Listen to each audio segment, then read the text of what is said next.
Chers Guadeloupéennes, chers Guadeloupéens, chers amis, j'ai choisi de m'adresser à vous aujourd'hui au cœur de l'hippodrome de Saint-Jacques. Ce n'est pas par hasard. Celui incarne la Guadeloupe que nous bâtissons. Une Guadeloupe que je n'ai jamais accepté d'être coupée en deux. Une Guadeloupe où le Nord Grande Terre n'est plus la périphérie de la périphérie, mais un pôle d'excellence. Ici, entre passion équestre et formation métier de demain, nous transformons un patrimoine vivant en un moteur de croissance. Ce décor est le symbole de notre méthode, le rééquilibrage du territoire par l'action concrète. L'année 2025 a été rude. Le contexte budgétaire national et les hésitations de l'Europe font planer des ombres sur l'économie locale. Face à la crise, la région Guadeloupe a fait office de bouclier social et économique. Nous n'avons pas subi, nous avons agi aux côtés des 32 communes de la Guadeloupe.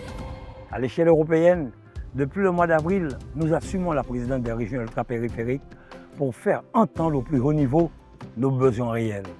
À l'international, nous avons renforcé la coopération et assumons le leadership dans la réponse aux échouements des algues sargasses.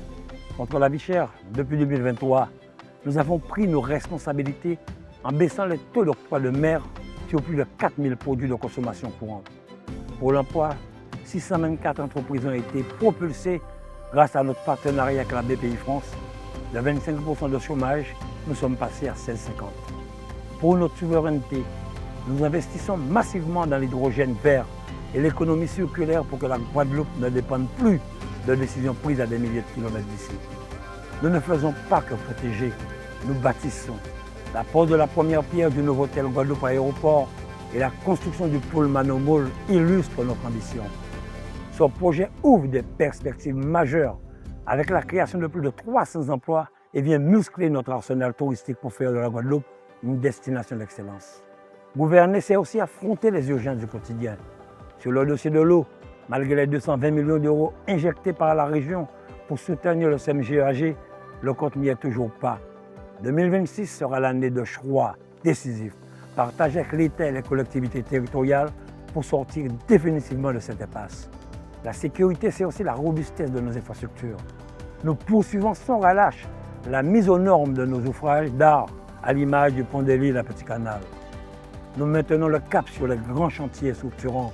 Je pense notamment à la déviation de la Boucan, un chantier colossal attendu pour fluidifier la RN2 à l'horizon 2028. Notre priorité absolue demeure la jeunesse. Nous investissons massivement dans des équipements qui protègent et qui permettent à nos enfants de s'épanouir. Cette réalité est visible partout dans l'archipel, à travers nos infrastructures éducatives comme l'école Gracien Candas à Baïf, l'école de Paul-Louis Robert à Narayanan. Dans le sport, avec le gymnase Jimmy Desbeaux à Marie-Galante et Jocelyn Goma à Mornalo, le stade de Port-Louis, les Nobo City Stade qui maillent désormais l'ensemble du territoire. Sans oublier la souveraineté alimentaire à travers le projet d'usine centrale à Anse-Bertrand.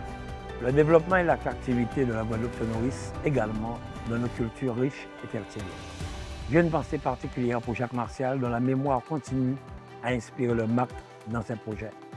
Je salue l'exposition exceptionnelle Guillaume Letière, né à la Guadeloupe au Mémorial Act, qui réunit près d'une centaine d'œuvres et redonne sa place à Guillaume Letière, né à Sainte-Anne en 1760.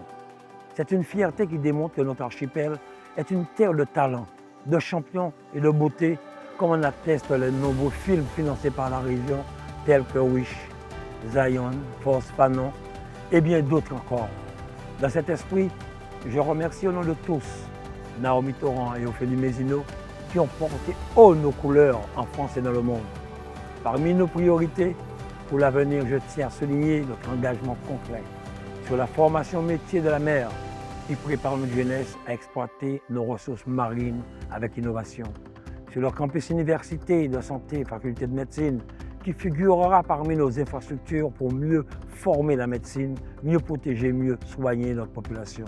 Sur la formation métier équestre, illustrée par ce centre d'entraînement ici même, à Saint-Jacques, transformant un patrimoine vivant en emploi et activité. Sur les projets Innova et Smart City qui propulsent la Guadeloupe vers une économie intelligente et circulaire. Ces initiatives ancrées dans notre environnement géographique et nos ressources humaines, comme l'héritage de Rey Minnesota, que nous célébrons cette année, montrent que l'action publique efficace passe par la valorisation de nos talents locaux avec cette vision prospective pour aller plus loin. 2026 sera aussi une année de démocratie vivante avec les élections municipales. À cette occasion, c'est vous qui détenez les clés de vos municipalités. Exercez votre droit de citoyen acquis au prix fort par nos aïeuls. Dans cette course, on peut se disputer la première place, mais jamais le respect. Je forme le vœu d'un débat local, utile, sincère, riche mais apaisé. Quels que soient vos choix, la région continuera à travailler avec toutes les communes pour assurer ses missions, car la démocratie de proximité, c'est l'unité dans l'action. Ce que j'ai démontré ces 10 dernières années, sans pression et menace sur aucune municipalité, aucun maire. C'est dans cet esprit que nous préparons des événements majeurs comme la Route du Rhum, destination Guadeloupe, la plus prestigieuse des courses transatlantiques qui nous offre une vitrine mondiale et une opportunité économique sans pareille. J'invite l'ensemble des Guadeloupéens et acteurs économiques à se mobiliser dès maintenant pour faire de cette manifestation un moment d'exception aux innombrables retombées.